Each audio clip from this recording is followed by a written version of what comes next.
President Xi Jinping arrives in Macau for the city's 25th anniversary of the return to the motherland. Customs arrest 4 people in relation to counterfeit speakers and earphones.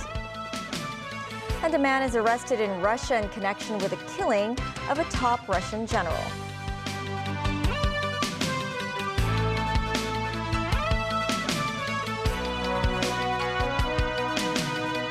Hello and welcome to TVB News. I'm Melissa Hekalea. President Xi Jinping has landed in Macau this afternoon for a 3-day visit. The president will attended celebratory activities marking the 25th anniversary of the SAR's return to the motherland. He said the one country, two systems formula in Macau has achieved universally acknowledged success. Celine Chan reports from Macau.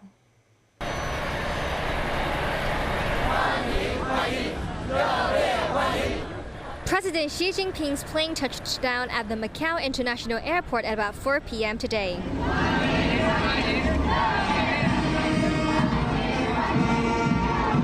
Xi and his wife Peng Liyuan stepped out of the cabin. Macau's incumbent chief executive Ho Yat-seng, Chief Executive-elect Sam Ho-fai, along with other senior officials, greeted the first couple at the tarmac. Hundreds of Macau citizens, including students, extended a warm welcome to Xi. Xi Jinping's trip to Macau is his 4th as Chinese president, and he intends to stay for 3 days. The Chinese leader delivered a speech at the airport and held Macau's major achievements in the past 25 years. Xi said it's always a great pleasure for him to step foot in this beautiful city. He noted that this time he is here to celebrate the quarter-century anniversary of Macau's return to the motherland and to see its latest developments and changes. He pointed out Macau's achievement is the pride of its people as well as the whole nation. For the past 25 years, Macau has practiced one country, two systems and achieved success while remaining its own characteristics.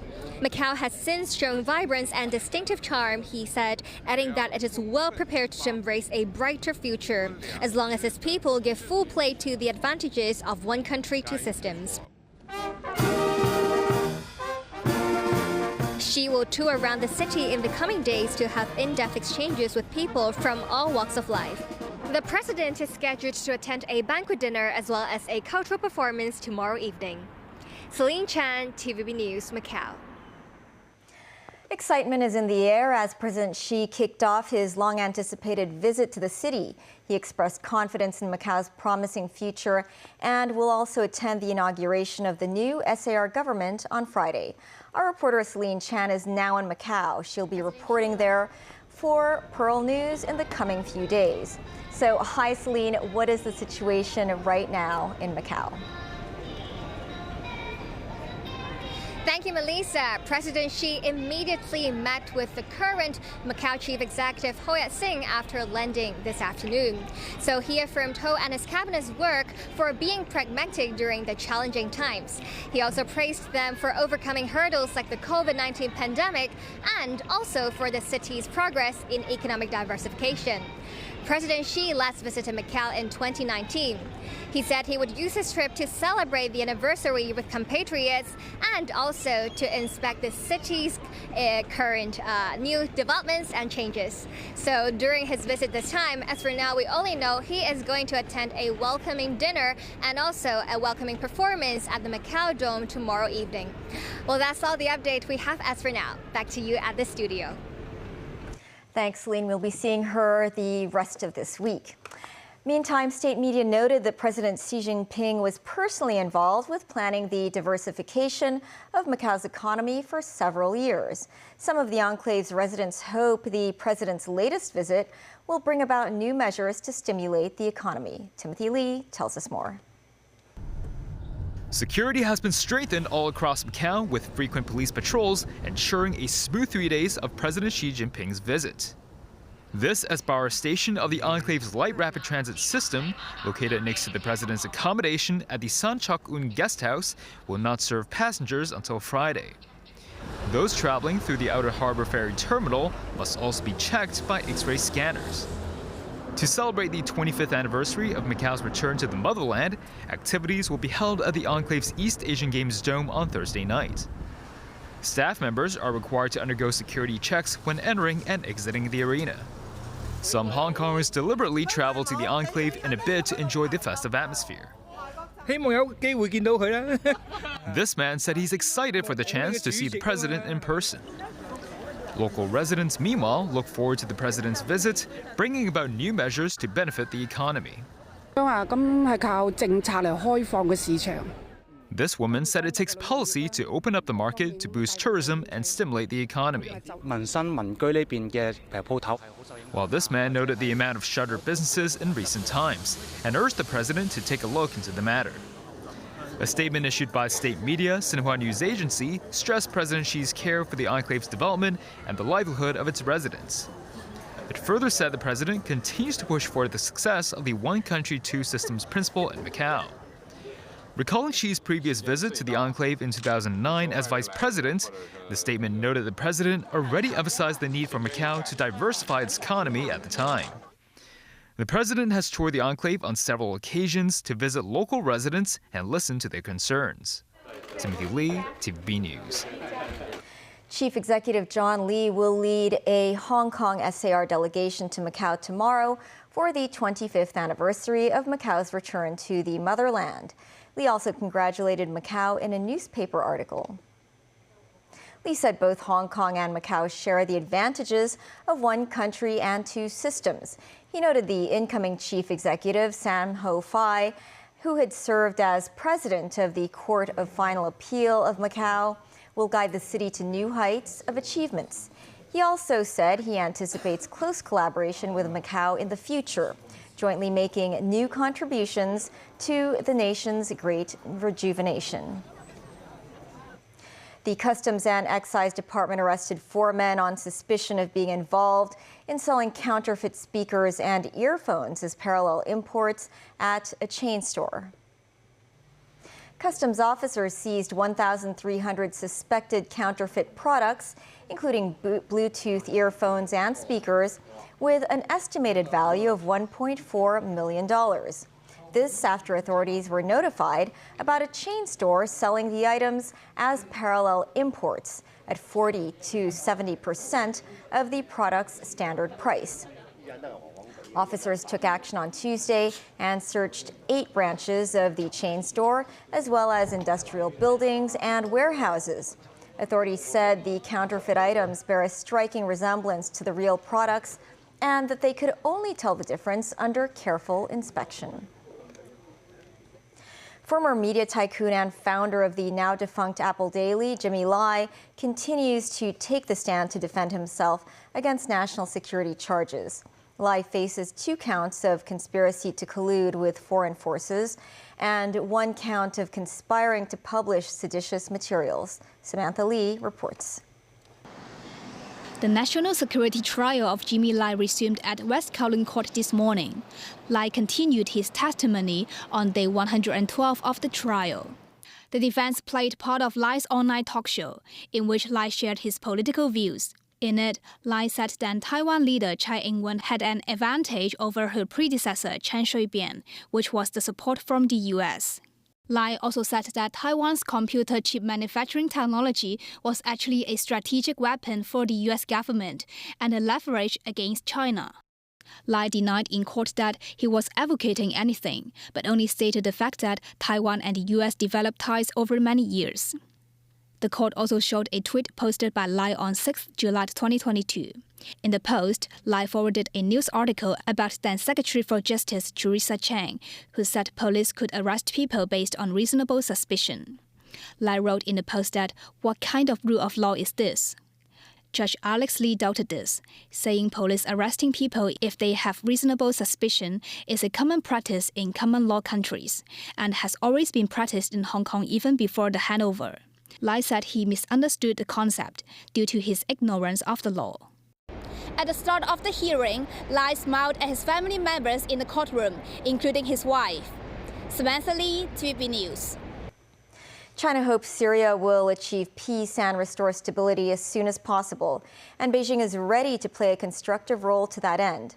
Geng Shuang, China's deputy permanent representative to the United Nations, made the remarks Tuesday at the UN Security Council briefing on Syria. Meanwhile, tens of thousands of Syrians are believed to be buried in mass graves in different parts of the country, prompting a search by residents, forensic teams, and international groups to unearth the years-old sites following the fall of Syrian President Bashar al-Assad. On Tuesday, Stephen Rapp, a former U.S. ambassador at large for war crimes issues, visited the site of one of the earliest identified mass graves in Najah, about 12 kilometers south of Damascus. He's been involved in international efforts to bring Assad and his top officials to justice for war atrocities. He plans to meet with officials for the new transitional government to discuss ways to preserve the sites. Still ahead, a shopping mall in Kai Tak opens today.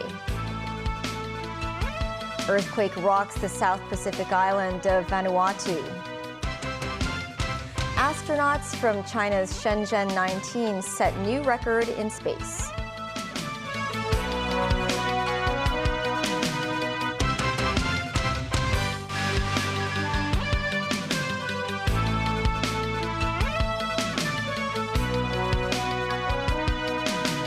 Welcome back. The Kai Tak Mall next to the Kai Tak Sports Park officially held its soft opening earlier today.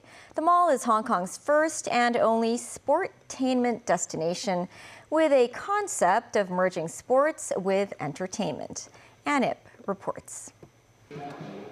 The mall is comprised of 3 towers covering almost 700,000 square feet. Around 30 international sports brands will set up their stores inside the complex, and there will be a large bowling center with more than 40 lanes. Local and international dining stalls will also be available in a 20,000 square foot food court. A representative of the mall says she wishes for the venue to be a pleasure for the public to spend time in when going for events at the Kai Tak Sports Park. We really wish to let our customers to come over to enjoy the whole shopping experience. So we definitely encourage the people to come for a show or sports event to come earlier and enjoy our restaurants and then spend as well. And we are also in discussion with some of our restaurant partners to open even after the event time. When asked if food prices will be especially high at the mall, a catering representative noted that they won't be. I would say it's no, and because of the shops that we opened here is the first store, so there's no comparison within the shop outside. A restaurant assistant has expressed his confidence in opening a store at the mall. I believe more people after next year too, because this is just new. However, when everything is set up, I believe there will be more flow in this shopping center. Long queues of people waited outside the mall today, waiting for the doors to open at noon. I guess the main purpose for me to come here is they incentivize the first 300 customers with a cash coupon. So I purposely came here to get the coupon. This woman said she plans on visiting the mall daily because of the many facilities accessible in the complex. Today is the first day of the Kai Tak Mall's trial operation, with around 80% of the stores open. Shops will continue to open until the first quarter of next year. The mall's general manager, Helen Chan, said the mall is a new experience even for non-sport lovers. She said the mall offers fun experiences and hopes to encourage people to do sports in an entertaining way. And TVB News. Rescue efforts are underway after a magnitude 7.3 earthquake struck the South Pacific island of Vanuatu, killing at least 14 people and injuring hundreds more. Widespread damage was reported across the island nation, as well as a near-total communications collapse, which means little is known about conditions outside the largest city. Tracy Furness has more. The moment a powerful magnitude 7.3 earthquake struck off the coast of Vanuatu just before 1 p.m. Tuesday. With a depth of 57 kilometers, the quake was centered 30 kilometers west of Port Vila, the largest city in Vanuatu, a group of 80 islands that is home to about 330,000 people. This landslide occurred near the international shipping terminal. A tsunami warning for the island nation was called off less than 2 hours after the quake.